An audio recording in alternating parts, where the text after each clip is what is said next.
أعوذ بالله من الشيطان الرجيم. ولقد آتينا إبراهيم رشده من قبل وكنا به عالمين. إذ قال لأبيه وقومه ما هذه التماثيل التي أنتم لها عاكفون. قالوا وجدنا آباءنا لها عابدين. قال لقد كنتم أنتم وآباؤكم في ضلال مبين. قالوا أجئتنا بالحق أم أنت من اللاعبين. قال بل ربكم رب السماوات والأرض الذي فطرهن وأنا على ذلكم من الشاهدين. وتالله لأكيدن أصنامكم بعد أن تولوا مدبرين. فجعلهم جذاذا إلا كبيرا لهم لعلهم إليه يرجعون. قالوا من فعل هذا بآلهتنا إنه لمن الظالمين. قالوا سمعنا فتى يذكرهم يقال له إبراهيم. قالوا فأتوا به على أعين الناس لعلهم يشهدون. قالوا أأنت فعلت هذا بآلهتنا يا إبراهيم؟ قال بل فعله كبيرهم هذا فاسألوهم إن كانوا ينطقون.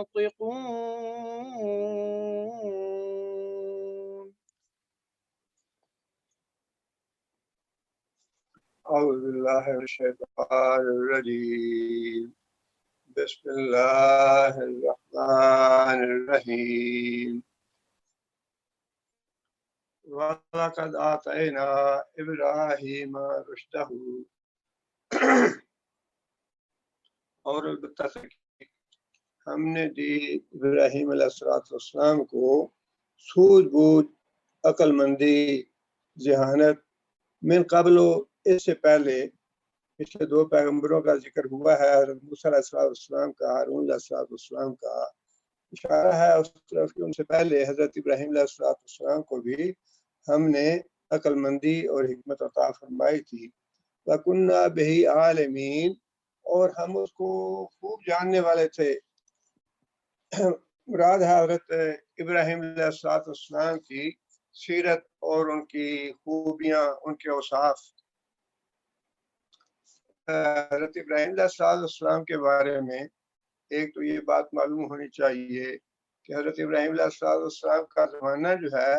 وہ کم و بیش 6000 سال قبل مسیح کا ہے، اور عراق کے شہر اور میں پیدا ہوئے۔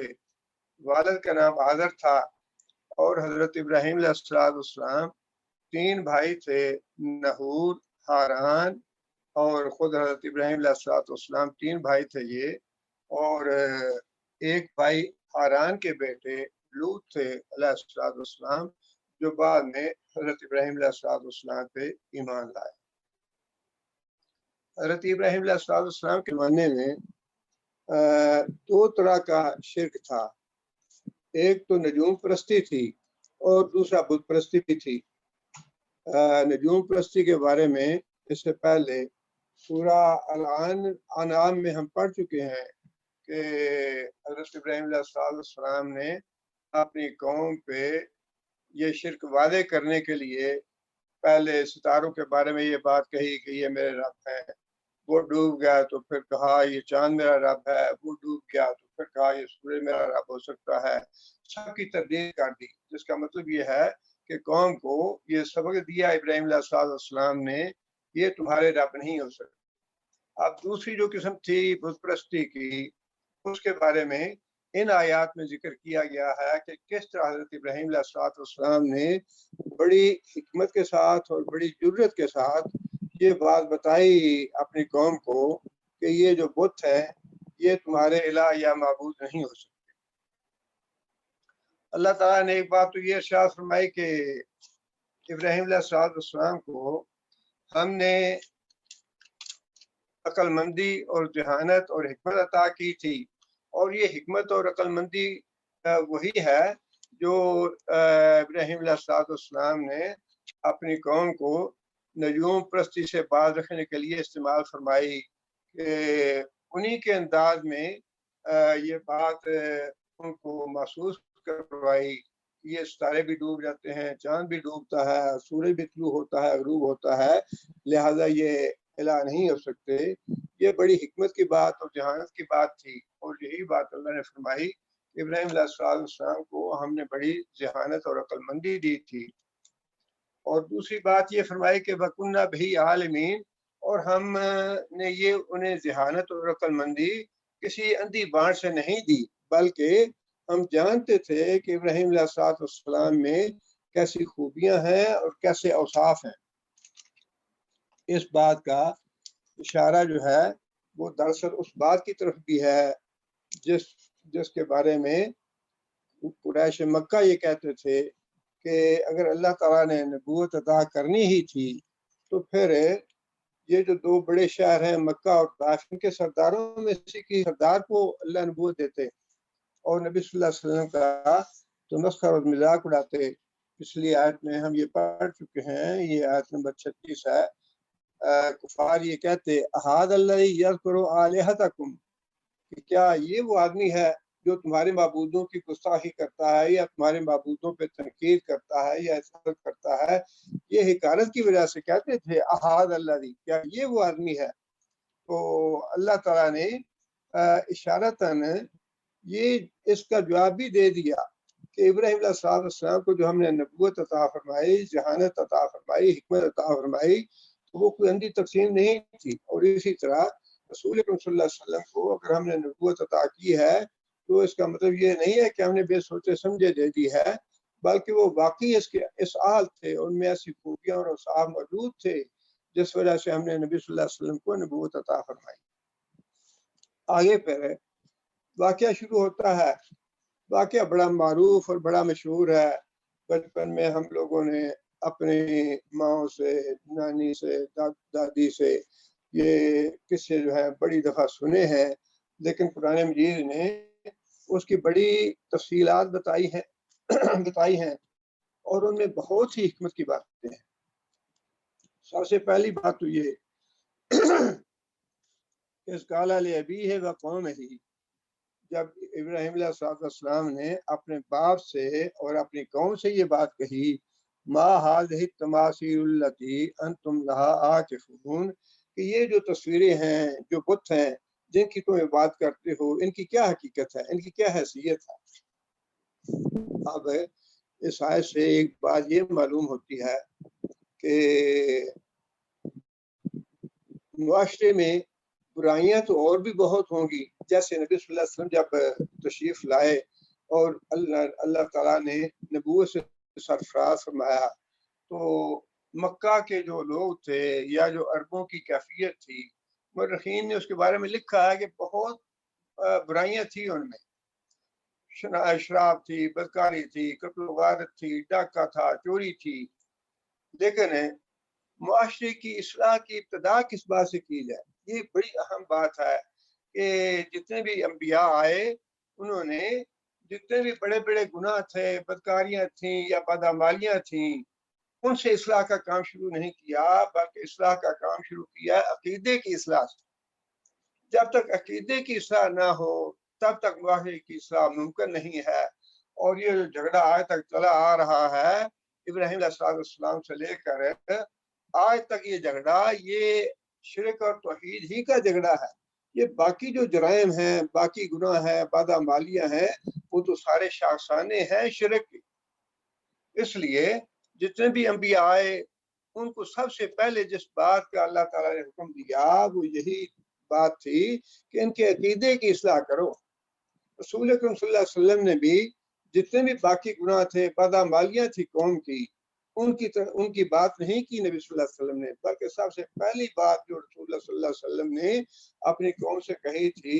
وہ یہی تھی، قولوا لا الہ الا اللہ تفلحوا، کہ لا الہ الا اللہ کا اقرار کرو تو تم فلاح پا جاؤ گے، دنیا میں بھی تمہاری اصلاح ہو جائے گی، تمہارے اعمال ٹھیک ہو جائیں گے، تمہیں تقوی حاصل ہو جائے گا، نیکی کی راہ پہ آ جاؤ گے۔ لیکن اگر لا الہ الا اللہ کا معاملہ ٹھیک نہ ہوا تو پھر جتنے مرضی اصلاح کرتے رہیں، جتنے مرضی بات کرتے رہیں، جتنی مرضی تبلیغ کرتے رہیں، معاشرے کی اصلاح نہیں ہو۔ اس لیے ابراہیم علیہ السلام نے بھی باقی جو معاشرے کے جرائم تھے یا گناہ تھے یا بدعمالیاں تھیں ان کی بجائے سب سے پہلے توجہ دی اس قوم کے شرک پر، اس قوم کی بت پرستی پہ۔ ایک تو یہ بات ہوئی، اور دوسری بات اس سے یہ بھی معلوم ہوتی ہے کہ جو مصلحین امت ہیں یا انبیاء ہوں یا پھر ان کے بعد جو بھی اصلاح کی اللہ تعالیٰ نے توفیق دی جن کو، ان کو اپنے گرد و پیش میں دیکھنی چاہیے اور نہی امر بالمعروف اور نہی عن المنکر کا کام کرنا چاہیے، خاموش نہیں رہنا چاہیے۔ یہ جو خاموشی ہے منکرات پہ، یہ بڑے ہی نقصان کا باعث ہے۔ جتنا جتنا انسان سے ممکن ہو، جتنا جتنا انسان کا دائرہ کار ہو، اس دائرہ کار میں ہر آدمی کو برائی سے روکنے کی کوشش کرنی چاہیے۔ نیکی کا حکم دینا نسبتاً آسان ہے، اس لیے وہ لوگوں کو بری بات نہیں لگتی، لیکن برائی سے روکنا یہ بہت برا لگتا ہے۔ جو آدمی برائی کے راستے پہ چل رہا ہے، آپ اس کو روک کے دیکھیں، وہ آپ کی جان کا دشمن بن جائے گا۔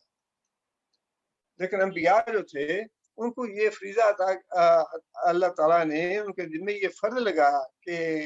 اپنے گرد و پیش میں جو بت پرستی ہو رہی ہے، جو شرک ہو رہا ہے، اس کو روکنا تمہارا کام ہے۔ یہی منصب نبوت کا فریضہ ہے۔ چلیے اب آگے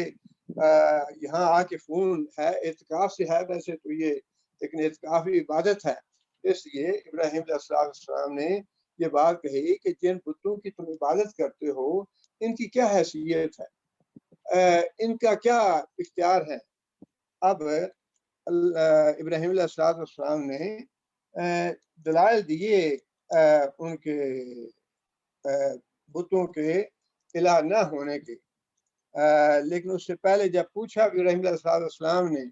تو قوم کا یہ جواب بھی اللہ تعالیٰ نے نقل فرمایا ہے، قالوا وجدنا آباءنا لہا عابدین۔ قوم نے یہ جواب دیا، باپ ہو یا قوم ہو یا دوسرے لوگ ہوں سردار قوم کے، انہوں نے یہ کہا کہ بات یہ ہے کہ ہم تو اپنے باپ دادا کو یہ کام کرتے دیکھتے چلے آ رہے ہیں، لہٰذا ہم بھی یہ کام کر رہے ہیں۔ یہ جو والدین کی تعلیم و تربیت ہے یا والدین کا مسلک اور مذہب ہے، یہ دلیل قرآن مجید نے اس کی مذمت فرمائی ہے۔ قرآن مجید یا شریعت اس دلیل کو قبول نہیں کرتی کہ کوئی آدمی یہ کہے کہ میں مسلمان اس لیے ہوں کہ میرے ماں باپ مسلمان تھے۔ یہ دلیل جو ہے یہ شریعت کے ہاں قابل قبول نہیں ہے۔ ہم اگر مسلمان ہیں تو اس لیے ہیں کہ ہمیں اللہ نے حکم دیا ہے کہ مسلمان بنو۔ ہم اگر نماز پڑھتے ہیں تو اس کی دلیل یہ نہیں کہ ہم نے اپنے باپ دادا کو نماز پڑھتے دیکھا لہٰذا ہم پڑھتے آ رہے ہیں، بلکہ اس کا جواب یہ ہے کہ اللہ نے ہمیں حکم دیا ہے نماز پڑھنے کا، اس لیے ہم نماز پڑھتے ہیں۔ یہی معاملہ باقی عبادات کا ہے یا نیک اعمال کا ہے کہ ہم اللہ کے حکم سے یہ کرتے ہیں۔ یہ اگر باپ دادا ہمارے مسلمان تھے تو یہ ہماری نیک بختی ہے، اللہ کا فضل ہے، اللہ کا کرم ہے۔ اللہ تعالیٰ نے ہمیں مسلمان والدین کے گھر پیدا کیا اور والدین نے ہماری تعلیم و تربیت کر دی، لیکن اس کے باوجود کسی بھی مسلمان کو یہ نہیں کہنا چاہیے کہ میں اس لیے مسلمان ہوں کہ میرے ماں باپ نے مجھے مسلمان بنایا۔ یہ جواب صحیح نہیں ہے۔ اس جواب کی قرآن نے ہمیشہ مذمت کی ہے، خواہ وہ کافر ہے وہ دلیل دے، اس کی غلط ہے، مشرک دلیل دے وہ غلط ہے، مجوسی دلیل دے وہ غلط ہے، عیسائی یا یہودی دلیل دے وہ غلط ہے، اس دلیل کو شریعت جو ہے وہ قبول نہیں کرتی کہ میں نے یہ کام اس لیے کیا کہ میرے باپ دادا کرتے آ رہے تھے، بلکہ جو بھی کام ہے اس کا جواب یہ ہے کہ اللہ کا حکم ہے یا نہیں۔ اللہ کا حکم ہے تو ہمیں کرنا چاہیے، اللہ کا حکم نہیں ہے تو نہیں کرنا چاہیے۔ آگے پھر ابراہیم علیہ السلام نے انہیں یہ بات محسوس کرائی، قالا لقد کنتم وانتم وآباؤکم فی ضلال مبین۔ بات یہ ہے کہ خواہ تم کرو یہ کام یا تمہارے باپ دادا کریں، یہ ہے غلط کام، یہ جائز کام نہیں ہے، یہ بالکل گمراہی کا راستہ ہے۔ ان کی تردید کر دی ابراہیم علیہ السلام نے، لیکن وہ اپنے اعتقاد میں اور اپنے مسلک میں اتنے پکے تھے کہ انہیں اس بات کا غم و گمان بھی نہیں تھا کہ کوئی آدمی ہمارے اس مسلک کو، ہمارے اس دین کو غلط قرار دے سکتا ہے یا گمراہی کہہ سکتا ہے۔ جب ابراہیم علیہ السلام نے انہیں کہا کہ یہ راستہ غلط ہے، یہ گمراہی ہے، تو انہیں بڑا تعجب ہوا۔ قالوا اجئتنا بالحق ام انت من اللاعبین،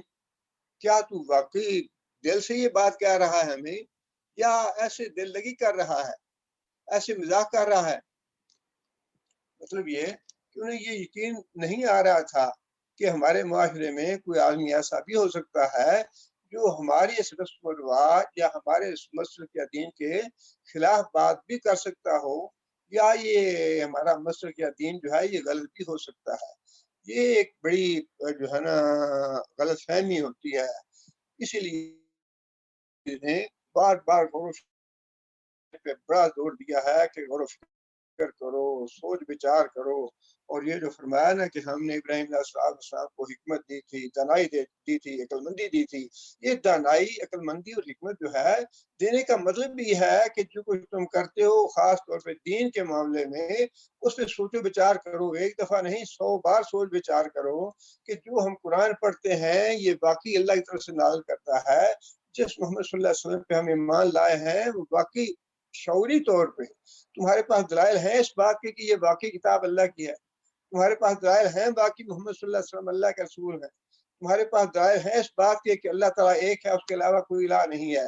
قرآن یہ بات بار بار کہتا ہے اور بڑے اصرار سے کہتا ہے کہ اپنے دلوں پہ کفر لگا کے نہ رکھو، تالے لگا کے نہ رکھو، بلکہ خوب غور و فکر کرو اور خوب سوچو بچار کرو کہ جس راستے پہ ہم جا رہے ہیں یہ راستہ درست ہے یا غلط ہے۔ اور قرآن مجید نے تو کافروں کو یہ بات کہی ہے، مشرکوں سے یہ بات کہی ہے سوچو بچار کریں، لیکن ہم پہ بھی یہ فرض ہے۔ اب اسلام میں بھی اللہ تعالیٰ معاف کرے، اسلام کے نام پہ مختلف مسالک ہیں، مختلف عقیدے بنے ہوئے ہیں اور مختلف نظریات بنے ہوئے ہیں، مختلف افکار ہیں۔ اب ان میں سے کون سا سچا راستہ ہے، کون سا سیدھا راستہ ہے، اس بارے میں تو پھر ہر آدمی کو سوچ بچار کرنی چاہیے، ہر آدمی کو غور و فکر کرنا چاہیے کہ یہ جو بات ہے ہمارے مولوی صاحب نے کہہ دیا لہٰذا ہم یہ کہہ رہے ہیں، یہ بھی بات غلط ہو گئی، ہمارے امام صاحب نے کہہ دیا اس لیے ہم کر رہے ہیں، یہ بھی غلط ہو گئی، ہمارے حضرت صاحب نے کہہ دیا اس لیے ہم کر رہے ہیں، یہ بات بھی غلط ہو گئی۔ قرآن جو ہے اس دلیل کو تو قبول کرتا ہی نہیں ہے کہ فلاں نے کہا تھا، بلکہ قرآن یہ تو یہ کہتا ہے کہ قالوا ربنا انا اطعنا سادتنا وكبراءنا فاضلونا السبيل، یا اللہ یہ جو ہمارے باپ دادا تھے نا، یہ جو ہمارے اب لیڈر بنے ہوئے تھے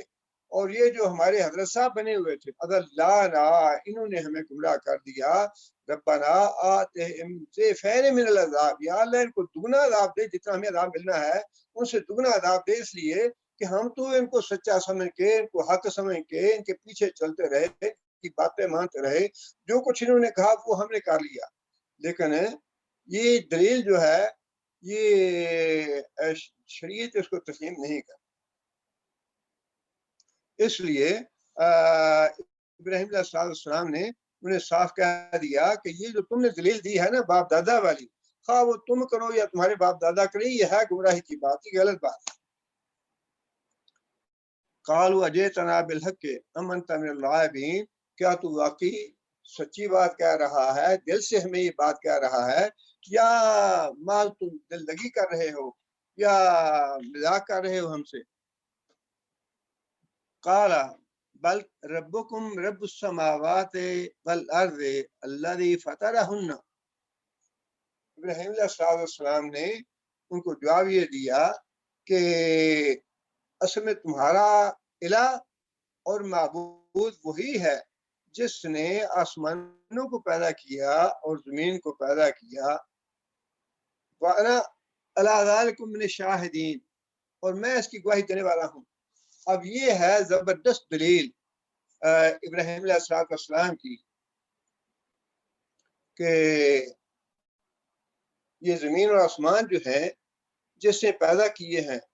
اسی نے ساری باقی چیزیں بھی پیدا کی ہیں۔ حقیقت میں تو وہ الہ ہے، وہ معبود ہے، عبادت اس کی ہونی چاہیے،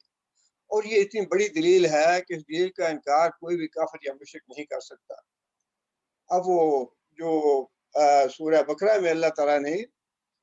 مکالمہ دیا ہے بادشاہ کا اور ابراہیم علیہ السلام کا، کالا انا احیی و امیت، بادشاہ نے کہا وہ تو میں بھی کر سکتا ہوں۔ قال ابراہیم ان اللہ یاتی بالشمس من المشرق فات بها من المغرب، وہاں بھی ابراہیم علیہ السلام نے نظام کائنات کی دلیل دی ہے کہ یہ نظام کائنات جس کے ہاتھ میں ہے وہ ہے رب، اور اگر یہ نظام کائنات تمہارے ہاتھ میں ہے تو ذرا سورج کو ایک دن مغرب سے نکال کے دکھاؤ، اللہ تو مشرق سے نکالتا ہے روزانہ، اور اگر تمہارا بھی عمل دخل ہے کچھ زمین و آسمان میں، اگر اس نظام کائنات میں تمہارا بھی کوئی دخل یا اختیار ہے تو پھر ایک روز سورج کو مغرب کی طرف سے نکال کے دکھا دو۔ اب یہ دلیل ایسی ہے جس کا کسی کافر اور مشرک کے پاس جواب نہیں۔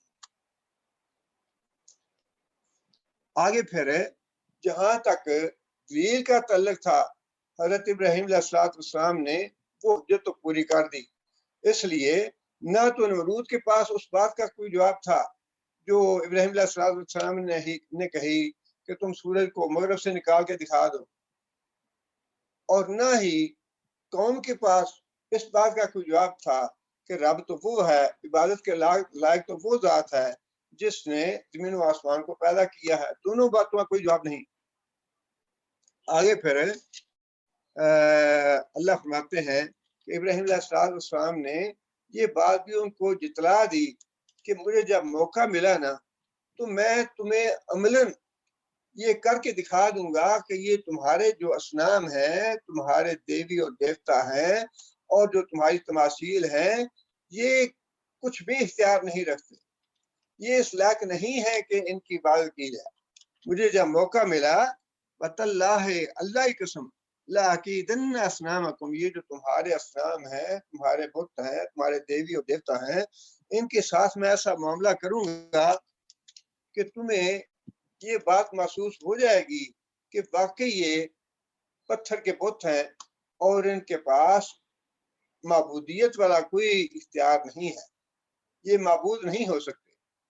بعد ان تولوا مدبرین، مطلب یہ تم کبھی کسی وقت ادھر ادھر ہوئے، یہاں سے غائب ہوئے تو تمہاری عدم موجودگی میں یہ کام کروں گا تاکہ میں اپنا کام جو ہے وہ پورا مکمل کر سکوں۔ آگے اللہ فرماتے ہیں کہ اللہ تعالیٰ نے ابراہیم علیہ السلام کو وہ موقع عطا فرما دیا، اور اللہ فرماتے ہیں فَجَعَلَهُمْ جُذَاذًا، موقع ملتے ہی ابراہیم علیہ السلام نے ان کے ٹکڑے ٹکڑے کر دیے، إِلَّا كَبِيرًا لَهُمْ لَعَلَّهُمْ إِلَيْهِ يَرْجِعُونَ، لیکن ان میں سے جو سب سے بڑا بت تھا، جو سردار بنا ہوا تھا، جو پروہت تھا ان کا، اس کو ٹکڑے ٹکڑے نہیں کیا، لَعَلَّهُمْ إِلَيْهِ يَرْجِعُونَ، تاکہ جب یہ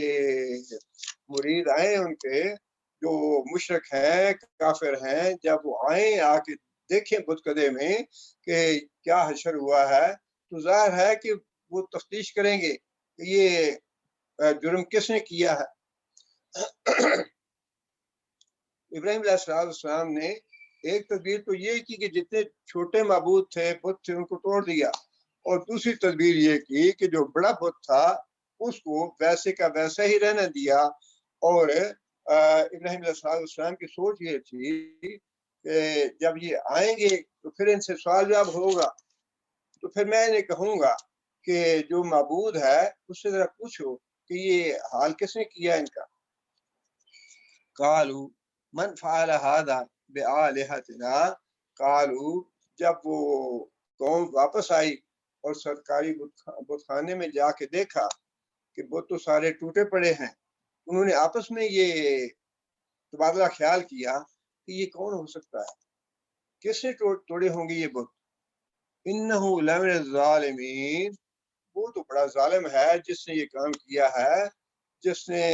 یہ درگت بنائی ہے ان کی, کون ہو سکتا ہے یہ. اب جن لوگوں کو یہ علم تھا کہ ابراہیم علیہ السلام ان کی مذمت کرتے ہیں اور ابراہیم یہ کہہ چکے ہیں کہ یہ ساری گمراہی ہے, یہ جن کو تم نے اپنا معبود بنایا ہوا ہے یہ ناجائز ہے, انہوں نے یہ بات کہی.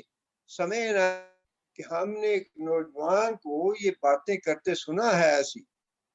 یذکرہم, جو ان کی مذمت کرتا ہے, ان کی ذکر کرتا ہے, ان کو برا بھلا کہتا ہے اور اس کو گمراہی کہتا ہے. یقال لہ ابراہیم, اور اس کا نام تو ابراہیم ہے. قالو فاتو بہی, اب یہ جو قالو کا ہے سیگا, اس سے پتہ یہ چلتا ہے کہ وہ با اختیار لوگ تھے, سردار تھے قوم کے, وزراء ہو گیا, مشیر ہو گیا اور درباری ہو گیا. کیونکہ ان کو پورا اختیار تھا, اس لیے انہوں نے حکم یہ دیا کہ اچھا ٹھیک ہے, ابراہیم کو گرفتار کر کے لاؤ اور اس سے پوچھتے ہیں کہ یہ کام اس نے کیوں کیا.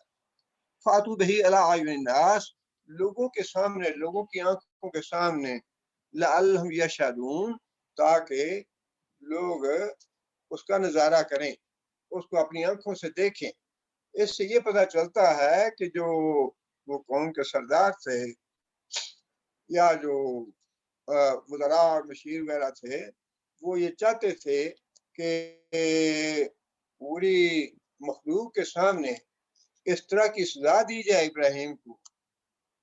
ایسی عبرتناک سزا دی جائے کہ آئندہ ایسی کوئی حرکت نہ کرے, سارے لوگوں کو کان ہو جائیں کہ آئندہ اس بت خانے کے قریب نہیں جانا کسی نے, اور ان بتوں کو اس طرح سے ان کی گستاخی نہیں کرنی, تاکہ سارے لوگ دیکھ لیں. قالو, اب ظاہرہ گرفتار کر کے لے آئے ہوں گے, پکڑ لیا ہوگا ان کو, ابراہیم علیہ السلام کو, اور پھر ان سے سوال جواب شروع ہو گیا. قالو, انہوں نے پوچھا ابراہیم علیہ السلام سے, انت فعلت هذا بآلہتنا یا ابراہیم, اے ابراہیم کیا یہ حجر تو نے کیا ہے ہمارے معبودوں کا. آپ اندازہ لگائیے کہ انسان جب شرک کرتا ہے تو انسان کی عقل اور مت کتنی ماری جاتی ہے. ایک طرف تو وہ اپنے بتوں کے ٹکڑے دیکھ رہے ہیں اور ان پہ اظہار افسوس کر رہے ہیں, اور جس نے کیا ہے اس کو ظالم قرار دے رہے ہیں, اور دوسری طرف ان کو الہ کہہ رہے ہیں, اپنا معبود کہہ رہے ہیں. معبود وہ ہے, الہ وہ ہے جس کو انسان مصیبت میں پکارے, جس میں انسان اس سے مشکل میں اس سے مدد لے, اپنی حاجت روائی اور مشکل کشائی کرے اس سے. الہ تو وہ ہے, معبود تو وہ ہے. لیکن مشرک کی مت اس طرح ماری جاتی ہے کہ اپنے معبودوں کا یہ حال دیکھنے کے باوجود ان کے ذہن میں بات یہی تھی کہ یہ ہمارے الہ ہیں, یہ ہمارے مشکل کشا ہیں, یہ ہمارے حاجت روا ہیں. قالا, ابراہیم علیہ السلام نے جواب دیا, بل فعلہ کبیرہم, اصل بات تو یہ ہے, لگتا یہ ہے جو کچھ منظر سامنے نظر آ رہا ہے وہ تو یہ نظر آ رہا ہے کہ یہ کام تو جو ان کا بڑا گرو ہے, جو بڑا بت ہے, اس نے کیا ہے. فسألوہم ان کانوا ینطقون, اور اگر بڑے بت سے تم سوال جواب نہیں کرنا چاہتے یا بڑے بت سے کچھ بات نہیں کر سکتے, تو یہ جن کے ٹکڑے ٹکڑے ہوئے پڑے ہیں, جن کو تم اپنا الہ کہتے ہو, مشکل کشا کہتے ہو, حاجت روا کہتے ہو, انہی سے پوچھ لو کہ ان کا یہ حشر کس نے کیا ہے. بات تو بڑی صاف تھی اور بڑی واضح تھی.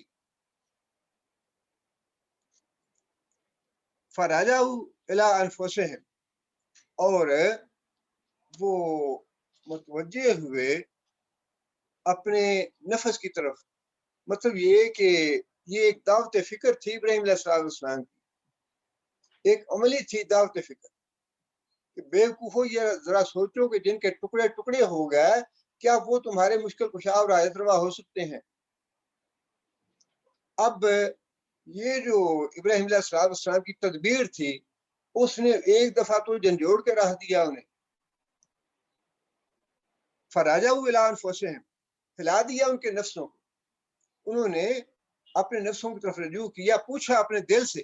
فقالوا، اور دل میں یہ بات کہی، انکم انتم الظالمون،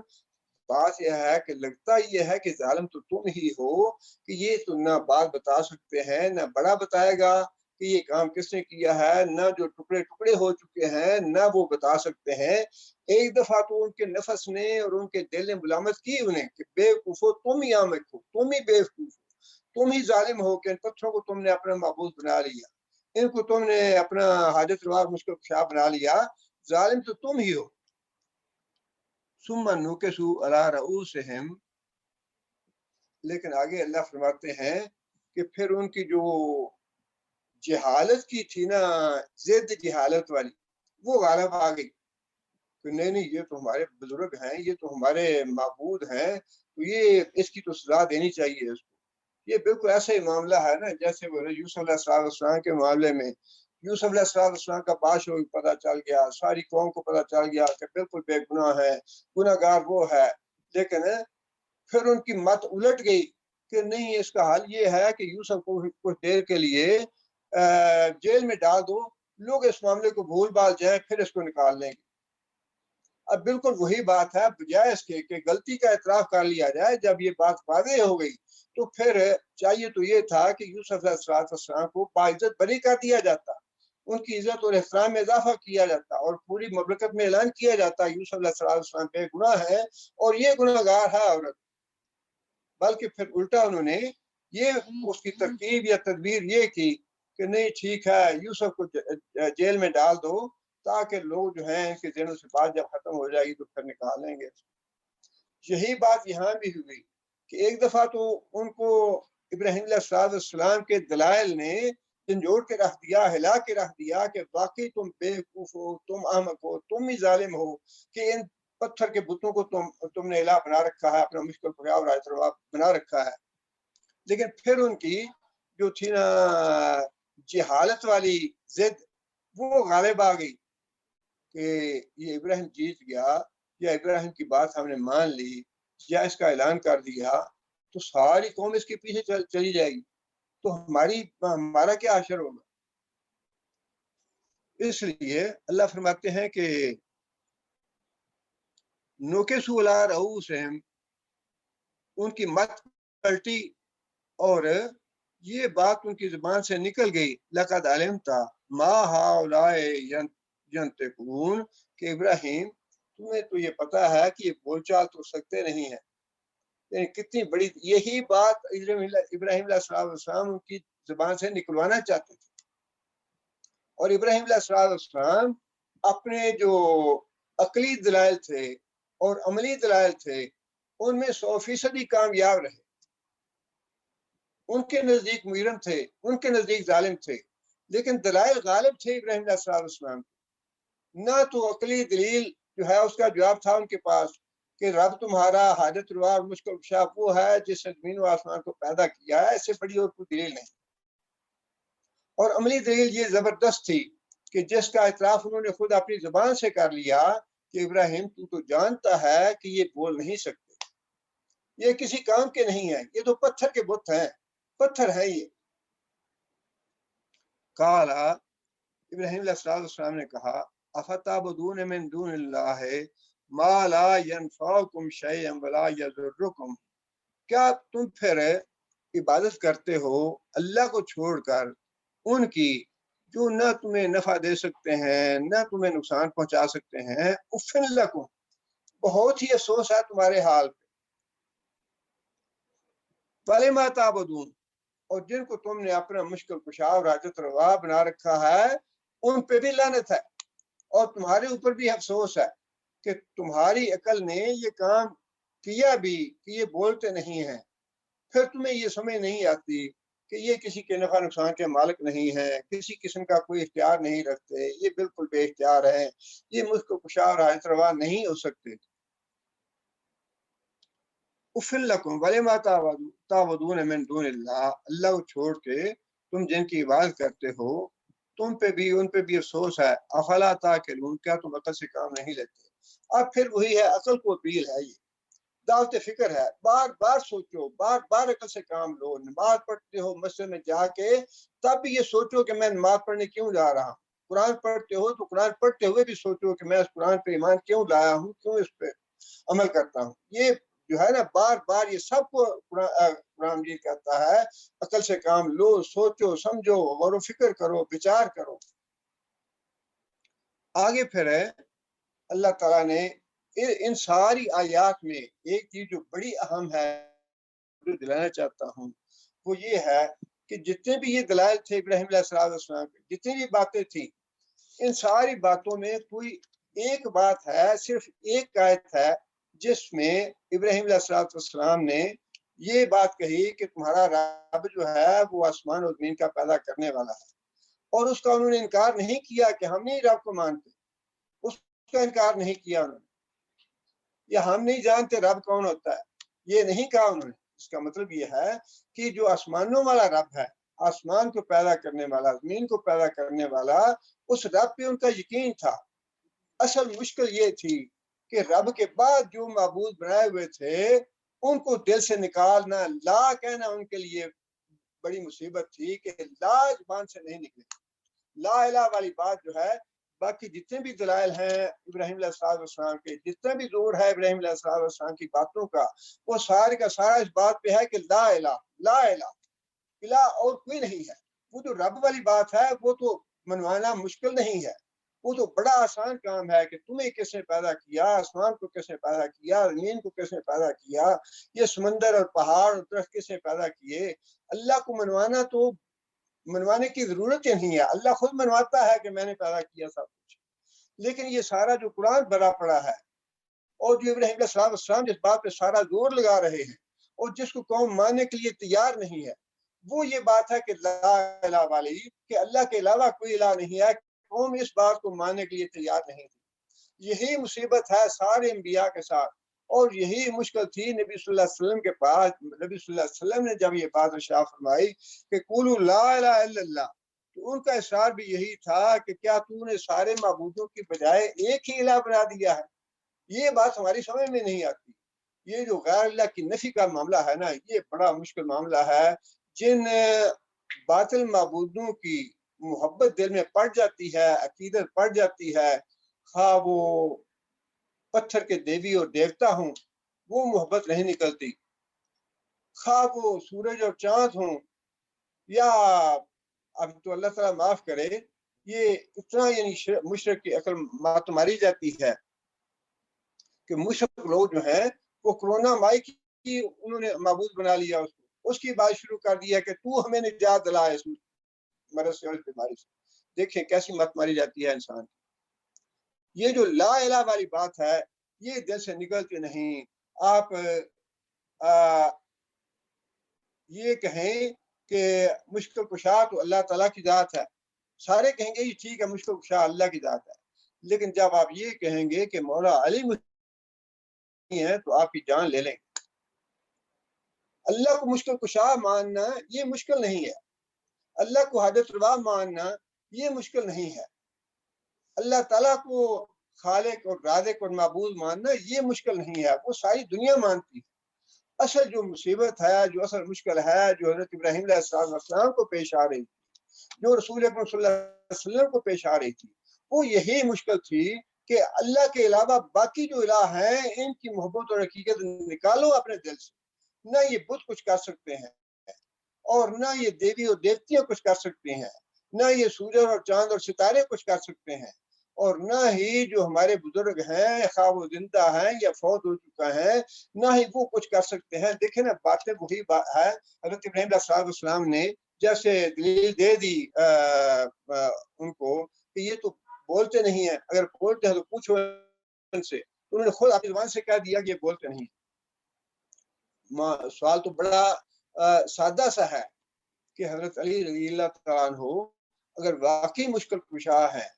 تو وہ اپنے آپ کو کیوں نہیں بچا سکے شہادت سے، اور پھر مشکل کشا ہے تو اپنے بیٹے کو کیوں نہیں بچایا؟ دلائل تو بڑے ہیں، لیکن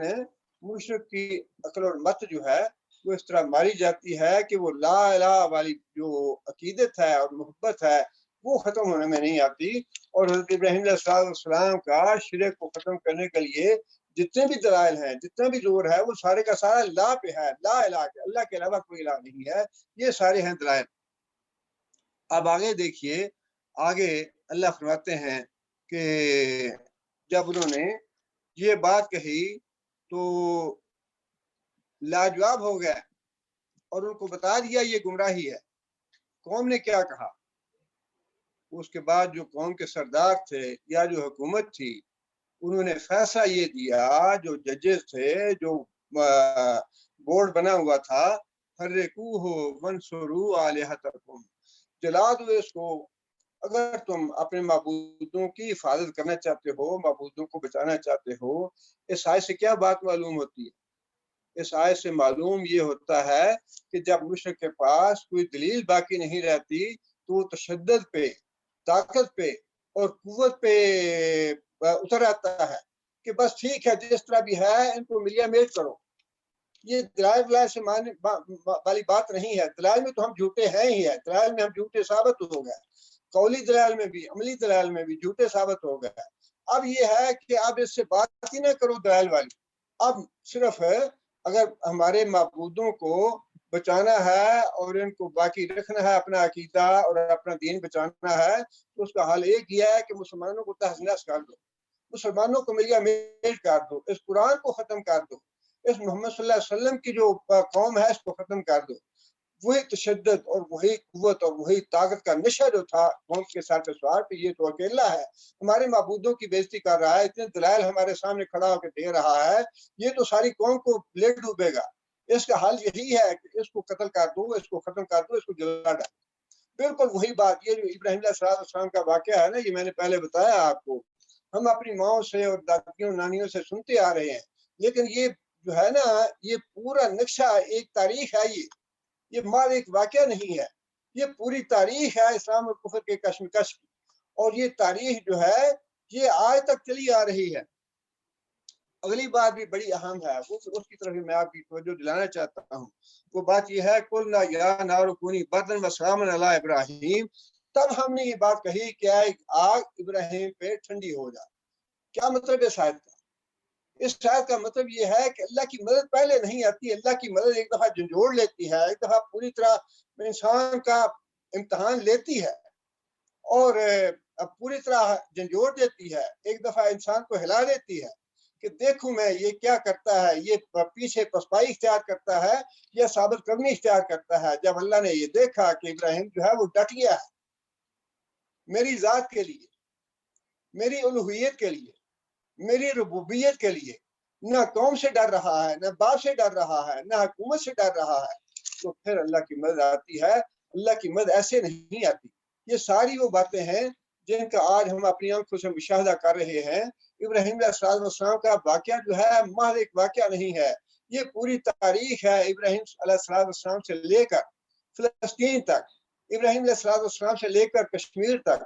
اور ابراہیم علیہ السلام لے کر برما کے مسلمانوں تک، یہ پوری ایک تاریخ ہے۔ اسلام اور کفر کا تصادم جو ہے اس کا آپ دیکھیں کہ کیسا اللہ تعالیٰ نے ٹھیک نقشہ ہمارے سامنے رکھا ہے کہ جہاں تک دلائل کا تعلق ہے، کافروں کے پاس، مشرکوں کے پاس دلائل نہیں ہے، وہ عقلی دلائل میں بھی مغلوب ہیں، عملی دلائل میں بھی مغلوب ہیں، لیکن جو کچھ ابراہیم علیہ السلام کی قوم نے کیا، آج تک وہی کچھ ہوتا چلا آ رہا ہے کہ جو مشرک ہے، جو کافر ہے، وہ ظلم کے ساتھ، جبر کے ساتھ، تشدد کے ساتھ اسلام کو مٹانا چاہتا ہے، دلائل کے ساتھ نہیں۔ لیکن اللہ تعالیٰ معاف کرے، المیہ یہ ہے کہ اللہ تعالیٰ نے بھی ایک ابراہیم علیہ السلام کا واقعہ بیان نہیں کیا، کتنے انبیاء کے واقعات بیان کیے، محمد صلی اللہ علیہ وسلم کا واقعہ بھی بیان کیا، اور اس کے بعد بتا دیا کہ کافر اور مشرک جو ہیں یہ تمہارے دوست نہیں ہیں۔ یہودی تمہارے دوست نہیں ہے، مشرک جو ہے وہ بدترین تمہارا دوست ہے۔ ہماری عقل ماری گئی، ہم بیوقوف اور احمق ہیں جو یہ سمجھتے ہیں کہ یہودیوں کے ساتھ دوستی کر کے خوشحالی آئے گی، امن آئے گا۔ اللہ نے فرمایا کہ تمہارے دوست نہیں ہیں، یہ جنگوں کو بھڑکانے والے ہیں، یہ جنگوں کو بھڑکاتے ہیں، میں جنگوں کو ٹھنڈا کرتا ہوں۔ لیکن ہم یہ چاہتے ہیں، ہماری یہ ناکام آرزوئیں اور ناکام ہیں کہ یہودیوں کے ساتھ دوستی کر کے امن قائم ہو جائے گا، یہودیوں کے ساتھ دوستی کر کے خوشحالی آ جائے گی۔ یہ اللہ تعالیٰ معاف کرے، اللہ سے جنگ نہیں کر سکتے، لیکن مسئلہ یہ ہے کہ ہم اللہ کی ماننے کے لیے بھی تیار نہیں ہیں۔ اللہ تعالیٰ ایک دفعہ نہیں 20 دفعہ قرآن مجید میں ہمیں یہ بتا دیا کہ یہ تمہارے دوست نہیں ہیں، تمہارے دشمن ہیں، اور وہ تمہارے ساتھ ہمیشہ تمہیں دھوکہ دیں گے، ہمیشہ تمہارے اوپر تشدد کریں گے، تمہارے اوپر ظلم کریں گے، جیسا ابراہیم علیہ السلام پہ کیا گیا۔ لیکن اللہ تعالیٰ نے نا امید بھی نہیں کیا کہ اگر تم میرے دین کے لیے ڈٹے رہو گے، کھڑے رہو گے، تو میں تمہاری میری مدد جو ہے وہ آئے گی۔ لیکن اللہ تعالیٰ سے اب دعا کرنی چاہیے کہ اللہ تعالیٰ ہمیں استقامت عطا فرمائے، عزیمت عطا فرمائے، اور جو ظلم ہو رہا ہے یہودیوں کی طرف سے، کافروں کی طرف، مشرک، اور وہ سارے ایک ہیں، ان میں کوئی فرق نہیں ہے، خواہ وہ دنیا کے کس بھی خطے میں رہتا ہے، ان میں قطعاً کوئی فرق نہیں ہے، وہ سب کے سب مسلمانوں کے دشمن ہیں اور مسلمانوں کو ملیے میٹ کرنا چاہتے ہیں۔ اللہ تعالیٰ مظلوم مسلمانوں کی مدد فرمائے اور ظالموں کو اللہ نیست و نابود کرے، اور اللہ تعالیٰ سے دعا ہے کہ اللہ تعالیٰ ہمیں بھی ہدایت دے، اور جو اللہ نے ہدایات ہمیں دی ہیں، جو باتیں اللہ نے ارشاد فرمائی ہیں، اللہ تعالیٰ ان پہ ہمیں ایمان لانے کی اور ان پہ عمل کرنے کی توفیق عطا فرمائے۔ اور دوسری بات جو میں گزارش کرنا چاہ رہا تھا وہ یہ ہے، بعض لوگ ایسے حالات میں، یہ حالات جو موجودہ پیدا ہوئے ہیں، ہر آدمی غمزدہ ہے، لوگوں کی دل چھلنی ہے ان چیزوں سے، لیکن اس میں ہر آدمی کی ایک اپنی حد ہے، اپنا اختیار ہے۔ اب عام آدمی جو ہیں امت کے، ان کے پاس اس کے علاوہ کوئی چارہ کار نہیں کہ وہ اللہ کے حضور دعائیں کریں۔ جو مالی امداد کر سکتا ہے ان کو مالی امداد کرنی چاہیے، بالکل کرنی چاہیے، اور جو دعائیں ہیں وہ تو ہر چھوٹے بڑے پہ، ہر مرد اور عورت پہ واجب ہے کہ وہ دعائیں کریں ان کے لیے۔ اور جو لوگ دعاؤں کا تمسخر اور مذاق اڑاتے ہیں، اس سے آ رہی ہے جی وہ فلاں نے کہا کہ اچھا اگر دعاؤں سے کام ہوتا تو حرمین میں دعائیں ہوتی ہیں بڑی، آج تک ہم کیوں مغلوب نہیں ہو سکتے، آج تک ہمیں کیوں نہیں مٹا سکتے۔ ایسی باتیں مت کریں دعاؤں کے بارے میں، یہ اللہ تعالیٰ معاف کرے۔ یہ جو چیزیں ہیں نا، اللہ تعالیٰ نے ساتھ امید بھی دلائی ہے کہ میری نصرت اور مدد جو ہے وہ آتی ہے مسلمانوں پہ، اگر وہ ایمان والے ہوں، اگر میرے لیے وہ ڈٹ جائیں، اگر میری فرما برداری کریں تو میری نصرت آتی ہے ان کے لیے۔ اور دعا جو ہے وہ تو کسی صورت بھی چھوڑنی نہیں چاہیے، اس کو تو نبی صلی اللہ علیہ وسلم نے فرمایا کہ ہر حال میں مفید ہی مفید ہے، فائدہ ہی فائدہ ہے۔ اگر اللہ قبول کر لے وہ بھی فائدہ ہے، اگر اللہ کو مصیبت ٹال دے وہ بھی فائدہ ہے، اگر اللہ آیت الثواب محفوظ کر لے وہ بھی فائدہ ہے۔ اس لیے اس بارے میں ہر مسلمان کو ہر مسلمان کو دعائیں بھی کرنی چاہیے، اور جس طرح کی مدد انسان کے بس میں ہو وہ کرنی چاہیے، اور اللہ تعالیٰ سے دعا کرنی چاہیے کہ جن کی ذمہ داریاں ہیں اللہ ان کی ذمہ داریاں پوری کرنے کی بھی توفیق عطا فرمائے، غیرت ایمانی عطا فرمائے، اللہ تعالیٰ کے جو ارشادات ہیں ان پہ غور و فکر کرنے کی اور ان کے مطابق عمل کرنے کی توفیق عطا فرمائے۔ سبحان ربک رب العزت عما یصفون، الحمد للہ۔